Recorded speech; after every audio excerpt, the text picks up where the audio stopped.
The day my parents dropped $2,500 on my sister's children, I was sitting in my apartment eating leftovers I had packed from work because I could not afford to eat out that week. I did not know about the money yet. I found out 3 days later the way I always found out things in my family, not because someone told me, but because I stumbled across the evidence while everyone else had already moved on. My mother had sent a photo to the family group chat.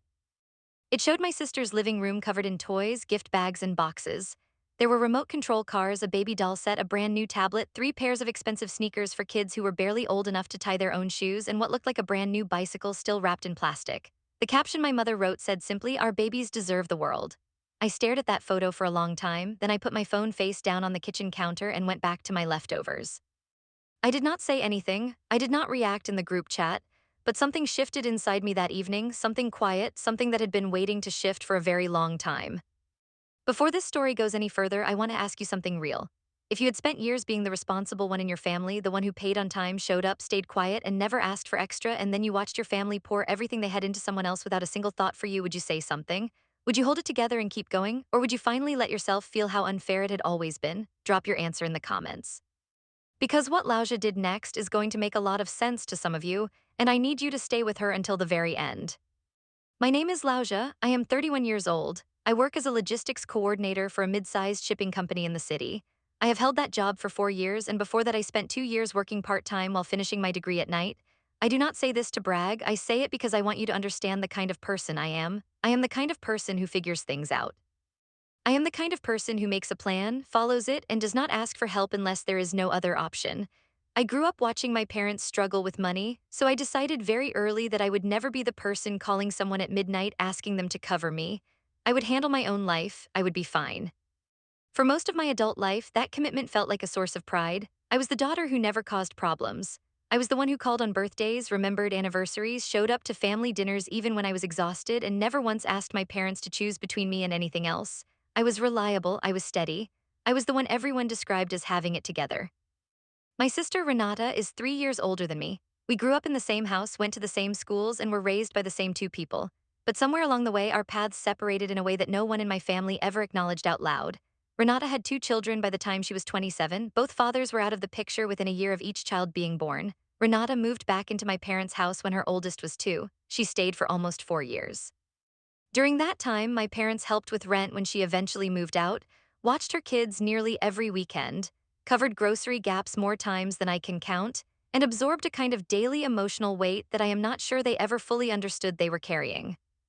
I never said anything about any of that. My nephews, Marcus and little Dion, were not responsible for their parents' choices.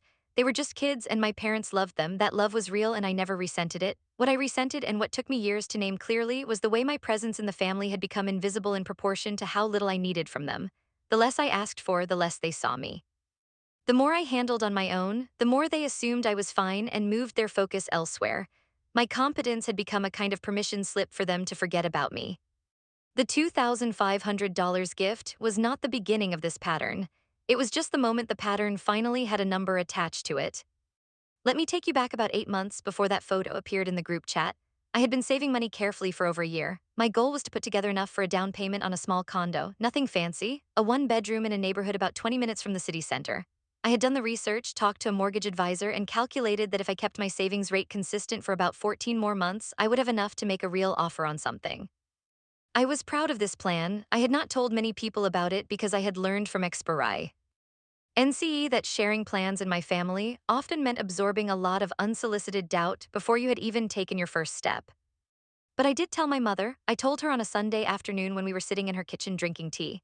I laid the whole thing out, the timeline, the neighborhood I was looking at, the rough numbers. I remember feeling nervous and excited at the same time, the way you feel when you share something that actually matters to you. My mother listened. She nodded a few times. She said that sounded very responsible. Then she said, "You have always been so independent, Lousia, you never need anything." She said it warmly, like it was a compliment. I smiled and said thank you. But even as the words were leaving her mouth, something in me recognized that what she was really saying was that she did not need to worry about me. She did not need to consider me. I was the settled one, I was the covered one, I was fine. 3 weeks after that conversation, my sister called my parents in a panic.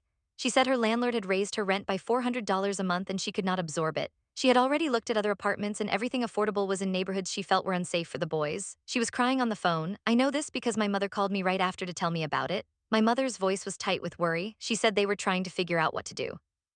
I asked what the plan was. She said they were thinking of giving Renata some help to bridge the gap for a few months. I said that made sense. I did not offer my own money. I did not volunteer. I just said it made sense and moved on. What I did not know until much later was that the bridge my parents offered Renata that month was not a few $100s. It was $1,200. And it was not a loan, it was a gift. I only found out about the amount because Renata herself mentioned it to me about 2 months later in a completely casual way, as if I already knew. She was talking about how thankful she was for mom and dad, how they always showed up. She said when they gave me that 1200, I honestly cried. I did not know how I was going to make it. She kept talking. I kept my face neutral. I had not known about the amount. My parents had never mentioned it to me, but there it was, $1,200 given without ceremony, without announcement, and without any thought that maybe I might want to know or that it might mean something that I had never once been offered anything similar. I want to be careful here because I know what some of you might be thinking. You might be thinking that Renata had kids and I did not, and that changes the math. And I understand that, I really do. Children are a responsibility that changes what people need. I am not arguing that my parents were wrong to help their grandchildren. I am telling you that the way the help was distributed had a pattern, and that pattern had a name, and the name was that I did not matter in the same way. Not because anyone decided that consciously, but because I had trained them not to think about me by handling everything myself and never asking for anything. The month of November that year, my car needed major repairs. The mechanic gave me an estimate that was just under $2,000. That was a significant hit. It was not going to destroy me financially, but it was going to push my condo timeline back by at least 2 months because I would have to pull from savings to cover it. I mentioned this to my mother during one of our regular calls. I was not asking for anything. I was just sharing the way I thought families were supposed to share things. My mother said, "Oh, Lousia, that is such bad timing."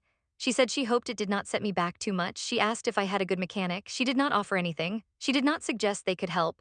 She moved on to asking about my work schedule and whether I would be able to make it to Renata's youngest birthday party the following weekend. I fixed my car with my own savings. I moved my condo timeline back. I went to the birthday party. At the birthday party, my parents brought gifts. I noticed the bags were large and the ribbons were elaborate. Later, I heard my father telling one of the neighbors that they had spent almost $300 on the boys for that party alone. He said it the way someone says something they are proud of. He was beaming. I smiled from across the room and helped myself to another cup of juice. 6 months after that party was when the $2,500 photo appeared in the group chat. And this time it was not a birthday, it was not a holiday. It was described by my mother as a just because gift. She said the boys had been doing well in school and that she and my father wanted to celebrate them. $2,500 for doing well in school, children who were 7 and 5 years old. I need to tell you, Soam. I think about what I felt in that moment because I think it matters. I did not feel rage. I did not feel jealousy toward my nephews. I felt something much quieter and much more honest than either of those things. I felt the accumulated weight of every time I had been overlooked land on me all at once. It felt like putting down a bag you have been carrying so long you forgot it was heavy. When you finally set it down, you realize your shoulders have been aching for years. That is what that photo did to me. It did not make me angry. It made me honest with myself for the first time in a very long time. I sat in my apartment that night and I made a list, not on paper, just in my head. A list of every time I had shown up, every time I had helped, every time I had stayed quiet, and every time I had absorbed something painful without saying a word. The list was much longer than I expected. It went back further than I wanted to admit. And the longer it got, the clearer something became to me. I was not fine. I had been telling myself I was fine for so long that I had started to believe it. But the truth was that I was tired. I was tired of being the afterthought dressed up as the success story. I was tired of being the daughter they were proud of but never worried about. I was tired of my reliability being the reason no one thought I needed anything. That night I made a decision, not a dramatic one, not a vengeful one, just a quiet, personal decision. I was going to stop performing fine when I was not fine. I was going to stop being the easy one. I was going to stop filling in gaps for people who did not notice mine. I was not going to make a scene. I was not going to send an angry message.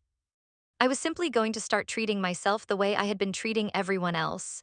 With consideration, with care, and with a genuine understanding that my needs were real. I did not tell anyone about this decision, I just started living it. The first change was small. I stopped responding instantly to family messages, not because I was punishing anyone, but because I had realized that my instant availability had given everyone the impression that I was always on standby, always ready to drop what I was doing and engage. I started taking my time. I responded when it was convenient for me. The group chat, which had previously felt like something I monitored constantly, became something I checked once or twice a day. The sky did not fall, no one even noticed for weeks. The second change was with money. Renata had a habit of casually asking me for small amounts when she was short. Never large amounts, $20 here, $40 there, enough that saying no felt disproportionate and saying yes felt like the only reasonable option. I had never once said no to these requests. I started saying no, calmly, without explanation. I can't right now, sorry. That was all. She would usually go quiet for a day or two and then act normally. I realized the requests had never been emergencies. They had been tests of availability, and I had been passing those tests for years by always making myself available. The third change was that I stopped going to every family event. Not all of them, I still went to things that mattered. But the casual Sunday dinners where I was expected to show up, cook something, help clean up, listen to everyone else's problems, and then drive home alone at 9 o'clock, I started declining those. I would text my mother and say I had plans or I was tired. And both of those things were usually true. I was tired. I had plans, they just happened to be plans with myself, plans to rest, plans to do something I actually wanted to do. Those counted. They counted as much as anything else. My mother noticed the Sunday absences before anything else. About 3 weeks into this shift, she called me on a Saturday night to ask if I was coming the next day. I said I had something going on. She asked what. I said just some things I needed to take care of. She paused and then said, "You have been a little distant lately, Lousia." I said I had just been busy. She accepted that, but the slight worry in her voice was something I noticed. My absence was being felt in a way that my presence never had been. January came with no particular drama. February was quiet. I was focused on rebuilding my savings after the car repair, staying steady at work, and slowly untangling myself from the role I had been playing in my family without anyone naming it. I felt lighter. Not completely at peace, there was still a low ache in me when I thought about that photo, about the Christmas I had driven 4 hours to show up for and come home to a gift card while my sister received an envelope of cash. But the ache was manageable now because I was no longer trying to talk myself out of it. I was just letting it be true while I moved forward anyway. March was when things began to shift in a direction I had not anticipated. My father called me. On a Thursday evening, he did not call often. My mother was the family communicator, so when his name appeared on my screen, I felt a small jolt. I answered. He said hello the way he always did, with that particular formality he carried even on the phone, like he was always slightly unsure how to begin. I waited, then he said, "Lousia, I need to talk to you about something." He said it carefully. I said okay. He said he and my mother had run into some financial difficulty. He did not give me details right away. He said they had made some decisions over the past year that had left them a little stretched. He said things were not dire, but they were uncomfortable. He said he wanted to know if I was in a position to help. I did not react immediately. I asked him to tell me more about what was happening, and so he did. Over the next 15 minutes, the full picture came out. My parents had been living in a house they had owned for 22 years, and the mortgage had been paid off for 3 years. They had a small retirement account and a modest amount in savings. But over the past 18 months, they had dipped into those savings repeatedly to cover things for Renata. The $1,200 rent help I already knew about, another $800 for a car repair Renata could not cover, a new washing machine when hers broke, $350, 2 months of grocery help at roughly $300 each month, school supplies and clothes for the boys at the start of the year, nearly $500, the $2,500 worth of toys and gifts from the group chat photo. And several smaller amounts that my father estimated when he added them all up came to somewhere around another $600. When I did the math in my head, the total was somewhere between $6,000 and $7,000, given over the course of 18 months to one daughter and her children, while the other daughter had never been offered a single cent. My father did not present these numbers as a confession. He presented them as context. He was explaining why they were now stretched. He said some unexpected household expenses had also hit, a plumbing problem that cost nearly $2,000, a medical bill from my mother's annual checkup that their insurance had only partially covered. He said they were behind on one credit card and the interest was starting to accumulate. He said they were not asking for a handout. He said he was just wondering if I could help them bridge something for a few months until things settled. I listened to all of it. I did not interrupt. I did not react. When he was done, I asked him one question. I said, "Dad, did you talk to Renata about this too?" He paused. Then he said, "Renata is in a different situation. She has the boys." I said I understood that. I said, "But she has been receiving help from you for a while. Is she in a position to give any of that back right now, even partially?" He was quiet for a moment. Then he said, "We did not want to put pressure on her. The boys come first." I said I understood. I told him I would think about it and call him back. I sat with that phone call for a very long time.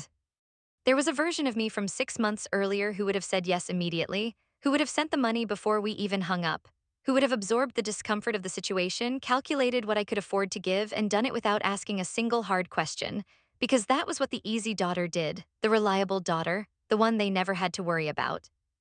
But I was not her anymore, or more accurately, I was trying very hard not to be her anymore. I called my mother the next day, not to say no, not to say yes, but to have a conversation I had never had with her before. I told her I loved her and I loved Dad. I said I wanted to help them if I could because they were my parents and that mattered. But I also said I needed to be honest about something that had been sitting with me. I told her I had been thinking a lot lately about how the family operated, about who received help and who was expected to manage alone. I told her about the car repair in November, about my condo savings being pushed back, about the fact that in all the years I had been out on my own, no one had ever once offered to help me with anything, while Renata had received consistent financial support that now, by my father's own accounting, totaled somewhere around $6,000 or $7,000. My mother was quiet, then she said what I had expected her to say. She said Renata's situation was different. She said the boys needed things. She said I had always been so capable. She said she never wanted me to think they did not care about me. Her voice had a kind of gentle defensiveness in it, the tone people use when they are not ready to admit something but cannot quite deny it either. I did not raise my voice, I did not cry. I simply said, Mom, I understand all. If that but capable is not the same as not needing anything, I have needed things, I have just been the one who handled them alone because I knew that was what was expected of me. I am not angry, I am just being honest with you about how this has felt. She was very quiet, then she said she had not realized, she said she was sorry if things had felt unequal. I said I appreciated that. I said I needed a few days to think about what I was able to do. During those few days, I talked to my best friend Celeste, who had known my family for years and had watched the dynamic I was describing from the outside for most of our friendship. Celeste did not tell me what to do, she just asked me questions. She asked me what helping my parents right now would cost me, not just financially, but emotionally. She asked whether, if the situation were reversed, my parents would help me without hesitation. She asked what I thought would happen after I helped, whether things would change, or whether my helpfulness would simply be absorbed and the expectation would reset to the same baseline. I did not have comfortable answers to any of those questions, but asking them clearly was useful. I also did something practical. I pulled up my own numbers. My savings account, my monthly budget, my condo timeline, the car repair had already set me back. If I contributed meaningfully to my parents' situation now, if I gave them, say, $2,000 to help cover the credit card and bridge their shortfall, I would be setting my condo plan back by nearly 4 months. 4 months of waiting. 4 months of rent paid to a landlord instead of towards something that would be mine. 4 months of my own goal delayed so that a situation someone else had created could be stabilized. And here was the part that I could not stop thinking about. The situation had been created, at least in part, by the very gifts that had made me feel invisible. The $2,500 photo, the $1,200 for rent, the grocery runs, the appliances. If even half of that money had been preserved, my parents would not be stretched right now. They had given generously to one daughter and her family, generously to the point of financial strain, and now they were asking the other daughter to fill the gap. The daughter who had never received anything, the daughter they never worried about, the daughter they assumed would figure it out. I want to be clear, I did not blame my nephews. Marcus and little Dion were innocent. The choices my parents made were their own. The choices Renata made were hers. I was not holding small children responsible for anything. But I was, for the first time, holding the adults in my life responsible for a pattern that had been invisible to me for too long. I called my father back 4 days after his initial call. I had decided what I was going to say, and I had practiced it enough that my voice stayed steady when I said it. I told him that I cared about them and I wanted to help. I told him I was going to offer something specific and I needed it to be understood as both a gift and a limit. I said I was prepared to give them $800, not $2,000, not $1,500, $800. Enough to clear the credit card interest and give them a small breathing room. I told him that I was doing this because they were my parents, not because I had unlimited resources. I also told him, gently but clearly, that this was the only financial help I would be giving for the foreseeable future because I was working toward my own goal that required my savings to stay intact. My father thanked me. His voice was sincere. He said he was grateful. He said he understood. He said he and my mother would work on the rest on their own. I transferred the $800 that evening. It left my account and I did not feel guilty about the amount. I felt, for the first time in a very long time, like I had participated in my own family from a position of honesty instead of obligation. That felt different. It felt better. What happened next, though, I did not expect. About 2 weeks after that phone call and that transfer, my sister called me. Renata called me directly, not through my mother, which was already unusual. She started the call with a little small talk, asking how work was going, whether I had done anything fun lately. I answered briefly. Then she got to the point. She said she had heard that Mom and Dad were having a hard time. She said she felt terrible about it. She said she knew they had been helping her a lot over the past year and she felt a lot of guilt about that. Then she said, I also heard you helped them. That was really good of you, Lousia. I said thank you. Then she said something that changed the temperature of the conversation. She said, do you think you could help me too? Just for this month, I'm about $400 short for rent and I don't want to go to Mom and Dad right now because of everything going on. She s. ate it casually like it was a small thing, like she was just asking to borrow a sweater. I had been waiting for something like this without knowing I was waiting for it, and here it was. I took a breath. I said, Renata, I just gave mom and dad $800. I am not in a position to do more right now. She said she understood. She said maybe I could just do a smaller amount, even 200, just to help her get through the week. I said no. She went quiet. Then she said, I just figured since you're always so good with money. I said I was good with money because I made careful decisions about it. Then I said, Renata, can I ask you something? She said, sure. I said, do you know how much mom and dad have given you over the past year and a half? She was quiet. Then she said she didn't know the exact amount. I said it was somewhere between $6,000 and $7,000. I said it gently, not as an accusation, just as a fact. The silence that followed was long. She finally said, I didn't realize it was that much. I said I believed her. I said I did not think she had been calculating it intentionally. But I also said that the reason mom and dad were stretched right now was connected to how much they had given, and that maybe the most helpful thing either of us could do was figure out ways to take some of that pressure off them rather than adding to it. I told her I was happy to talk through her budget with her if she wanted. I said I knew some resources for rental assistance in our area. I offered to help her find practical solutions.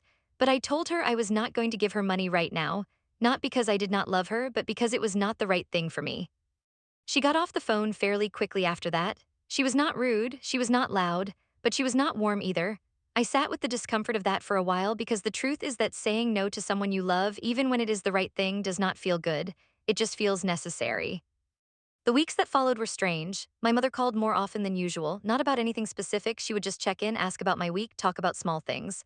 I had the sense she was recalibrating, trying to find a new way to be with me after the conversation we had had. I appreciated the effort. I met her where she was. I did not bring up the past again. I did not need to.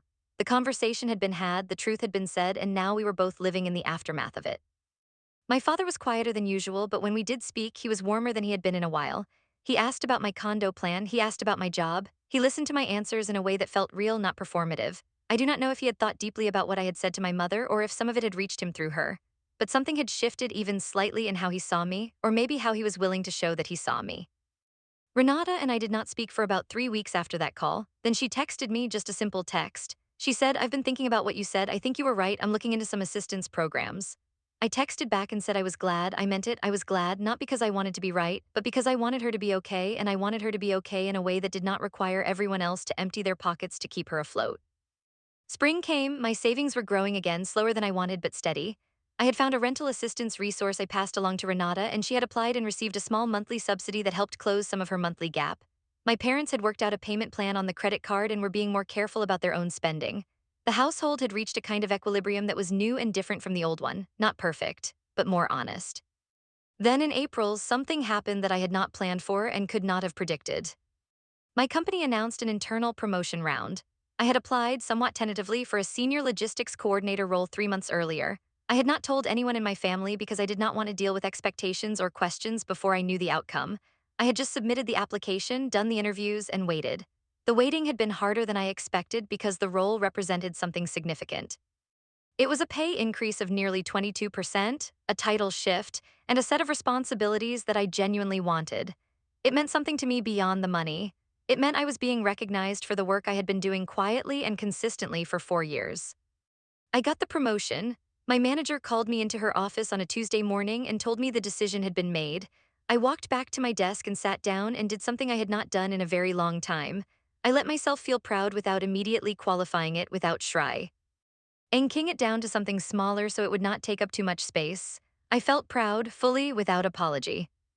I called Celeste first. She screamed. The good kind of scream, the kind your best friend gives you when she has been watching you work for years and is genuinely thrilled that the world has finally caught up to what she already knew. That call lasted 45 minutes and was one of the best conversations I have had in years. I told my parents that evening. My mother was happy for me. She said it sounded wonderful. She asked if it came with a good raise. I said yes. She said she was proud of me. My father said, you worked hard for that, Lousia. It shows. Those words, simple as they were, meant something to me, more than they probably should have, given everything. But I have learned to accept good things without picking them apart. Renata sent a congratulations text that was 3 emojis and a thumbs up. I sent back a heart and moved on. What the promotion also did was accelerate my financial timeline. With the higher salary taking effect the following month, my revised calculation showed that I could potentially have my condo down payment ready in 10 to 11 months instead of the 14 I had originally planned. That meant that by the following spring, if everything went the way I intended, I would be moving into something that was mine, something I had built entirely on my own. something no group chat photo could touch. I started looking at listings. Not seriously yet, just window shopping the way you do when something feels almost real but you want to be careful not to get too attached too early.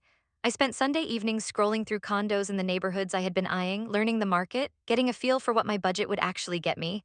It was one of the most peaceful things I had done in years.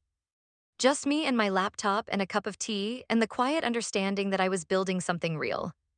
In June, my parents came to visit me for the first time in almost 2 years. They had not made the drive to my city since before the pandemic. I had always been the one going to them, another quiet imbalance I had stopped noticing until I started noticing everything. They arrived on a Saturday afternoon. I had cleaned my apartment, bought groceries, and cooked a real dinner. Not a complicated one, but a good one. Roasted chicken, rice, a vegetable dish my mother used to make when I was a child that I had learned to recreate over the years. We sat around my small dining table and had a meal together that felt different from most of the family meals I could remember. It was quieter, more careful, like three people who had said some true things to each other recently and were still adjusting to what that meant. My mother looked around my apartment in a way she had not done before, really looking, not just glancing. She commented on a painting I had hung above the bookshelf. She asked about the plant I had been keeping alive on the windowsill for 2 years. My father sat at the table and watched me move around the kitchen with an expression I could not fully read, but that felt something like admiration. After dinner, my mother said something that I want to put here carefully because it mattered. She said, "Lousia, I think we have not always seen you as clearly as we should have." She said it quietly, not as a speech, not as a dramatic declaration, just as a sentence. A simple, true sentence said at the dinner table after a meal I had cooked in the home I had built. I looked at her, I said, "I know, but you're seeing me now." That was all. We did not cry, we did not make promises. We just moved forward with the dinner and the evening and the particular grace that comes from saying something honest and then choosing to be okay. My father asked about the condo plan over coffee. I walked him through the current timeline. He listened carefully. He asked good questions about the mortgage process, about the neighborhoods I was considering, about what I was looking for. At the end, he said, "If you need someone to come look at a place with you and give you a second opinion, I would like to do that." I said I would call him when I was ready. I meant it. July and August passed without drama. I was working harder in the new role, adjusting to the expanded responsibilities, building credibility with a new set of team members who did not yet know what I was capable of. I found it challenging and energizing at the same time. I was also saving more aggressively now, watching the number in my savings account climb in a way that felt tangible and real. I had a date in mind. Not an exact date, but a season. I was thinking spring of the following year, maybe April or May. I pictured myself signing papers. I pictured a set of keys in my hand. I held on to that picture when things were hard. Renata and I had found a sort of new footing. We were not close in the way sisters are sometimes. Ease close, the daily calls, the inside jokes, the automatic trust. We had never had that if I was honest. But we were civil and occasionally warm. She was doing better, the subsidy had helped. She had also taken on a part-time remote job that added several $100s a month to what she could manage. She seemed steadier, less frantic. The boys were doing well in school. I asked about them when we spoke. I meant it when I asked. September was when the next unexpected thing happened, and this one was harder to navigate. My mother called on a weekday evening, which was unusual for her. She sounded measured, the tone she used when she had something to say that she had thought about beforehand. She told me that my parents had been approached by a real estate developer about their house. The neighborhood they lived in had been quietly changing for the past several years, and the developer was interested in buying up several older properties in the area for a planned community redevelopment. The offer they had received for the house was considerably higher than my parents had expected, high enough that it had genuinely surprised them.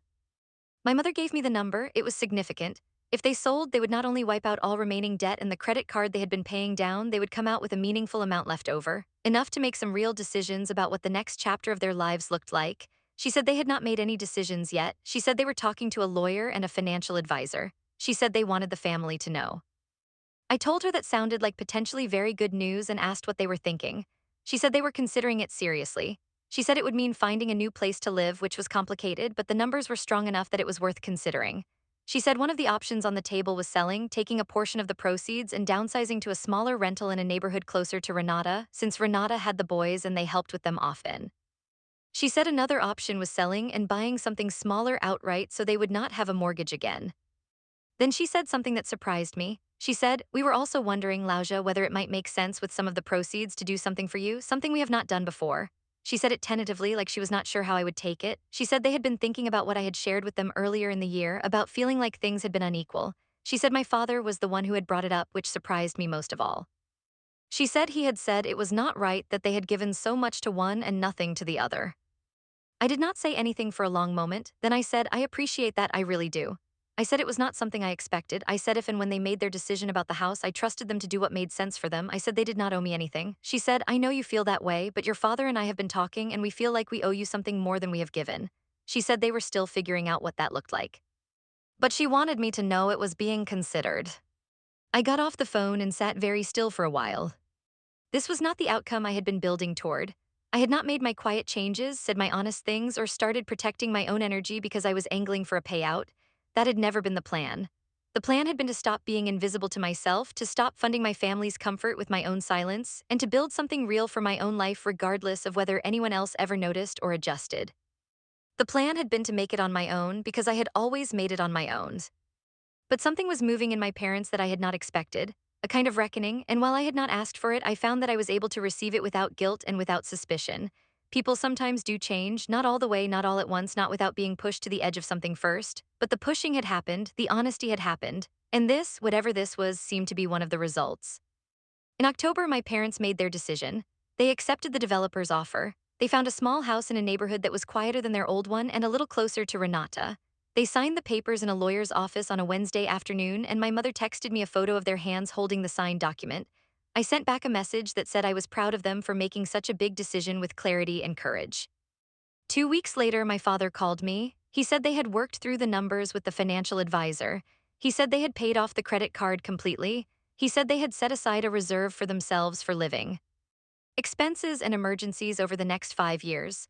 And then he said they wanted to give me something. He told me the amount. It was $15,000. He said it was not a loan. He said it was what they should have done years ago. He said it was not equal to what had been spent on Renata over the years, but it was what they had decided was right, and they wanted me to have it for the condo.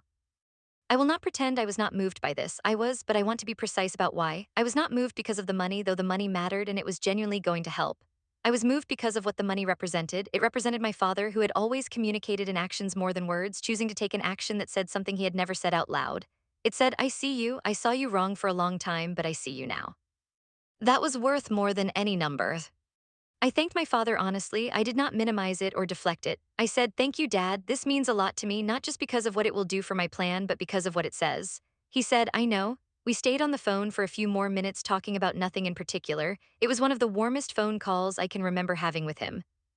The $15,000 landed in my account in early November. I sat with it for a few days without doing anything with it. Then I moved it into the dedicated savings account I had labeled home, the one I had been adding to carefully for the past year and a half. The total in that account was now more than I had originally thought I would have by next spring. My timeline had shifted again, this time forward instead of back. I called my mortgage advisor and updated the numbers. She said I was looking very strong for a spring offer. Renata found out about the money. I do not know exactly how. I suspect my mother told her. She called me and the call was brief and a little awkward. She said she was glad for me. She said she hoped I found something great. There was a particular kind of tension in her voice that I recognized, the tension of someone who is fighting with herself about whether to feel something she knows she should not feel. I was gentle with her. I did not rub anything in. I told her I was excited and that things were coming together. She said good. She said the boys missed me. I said I would come see them soon. I went to see the boys the following weekend. I brought them each a book, not a toy, not electronics, not something elaborate, just books, good ones I had loved at their ages. Marcus was reading at a surprisingly advanced level and he lit up when I gave him his. Little Dion wanted me to read his to him immediately, right there on the couch. So I sat between them and read to them for almost an hour while Renata made coffee in the kitchen. And I thought sitting there with those two small boys tucked against me that I had not lost anything real by changing. I had not hardened, I had not become cold, I had just become honest. And there was plenty of room and honesty for this, for reading to my nephews on a couch on a Saturday afternoon, for being a real person in their lives without being a wallet, without being a fixer, without being whatever anyone needed me to be in a given moment. I was just Lousia, and Lousia was enough. December arrived and I was in the most stable, grounded place I had been in years. Work was going well, savings were strong, family relationships were not perfect, but they were more real than they had been. My mother and I had found a new rhythm. She called, I called back. We talked about real things instead of just logistics. My father and I had plans for him to come with me to look at a property I had found in January when the listing was expected to officially come on the market. Renata and I were not best friends, but we were sisters, and sisters do not have to be best friends. They just have to be honest and kind when it counts. On the last Sunday of December, I went to my parents' new house for the first time. It was smaller than the old one, a tidy two-bedroom with a bright kitchen and a back garden that my mother was already planning to plant vegetables in come spring. It smelled like a new start. I brought wine and a plant as a housewarming gift. My mother showed me every room with the pride of someone who had made a brave decision and was still processing the courage it had taken. My father grilled something outside even though it was cold. We ate at a small table in the new dining room, and the conversation was easy in a way I had not expected. Renata brought the boys over that evening. Marcus had grown another inch since I had last seen him. Little Dion had lost a tooth and was very interested in making sure I understood the full drama of how that had happened. My parents were relaxed in a way they had not been in months. The credit card was gone. The financial stress was behind them. House was theirs, a new one, smaller but clean and warm and free of the weight of old debts. At some point in the evening, my mother found me standing alone in the kitchen refilling my glass, and she put her hand on my arm. She did not say anything elaborate. She said, "Are you happy, Lousia?" I thought about that for a second, not because I did not know the answer, but because I wanted to give it the consideration it deserved. I said, "I'm getting there, yeah." She squeezed my arm and went back to the other room. I stayed a little while after Renata left with the boys. I washed the dishes from dinner even though my mother told me not to. Then I got in my car and drove home through the quiet December streets and let myself feel the full weight of what a year it had been. Not a glamorous year, not a year anyone would make a movie about, but a year of saying true things at the right times. A year of choosing myself without cruelty. A year of discovering that the strongest thing I had done was not work harder, save more, or prove anything to anyone. The strongest thing I had done was decide that I was worth seeing. When I got home, I made tea. I opened my laptop. I pulled up the listing for the condo I had been watching, the one I had circled in my notes 3 weeks ago, the one with the good light and the quiet hallway and the small balcony facing the park. The price was right. The timing was coming. I looked at the photos for a while, then I closed the laptop, finished my tea, and went to bed. Lauja was not waiting for anyone to choose her anymore. She was busy choosing herself. Before you go, I want to ask you something that I think Lauja's story earns the right to ask. Have you ever been the capable one, the one people counted on, the one who never asked for help, the one who kept the peace and showed up and fixed things quietly, and realized at some point that being dependable had made you invisible to the people who should have seen you most clearly? If that is you, drop something in the comments. Not because you need to explain yourself to anyone, but because sometimes the most powerful thing you can do is say out loud that you stopped being fine with being overlooked. And if you want to see more of Lauja's journey, make sure you are here for the next one, because her story is far from finished.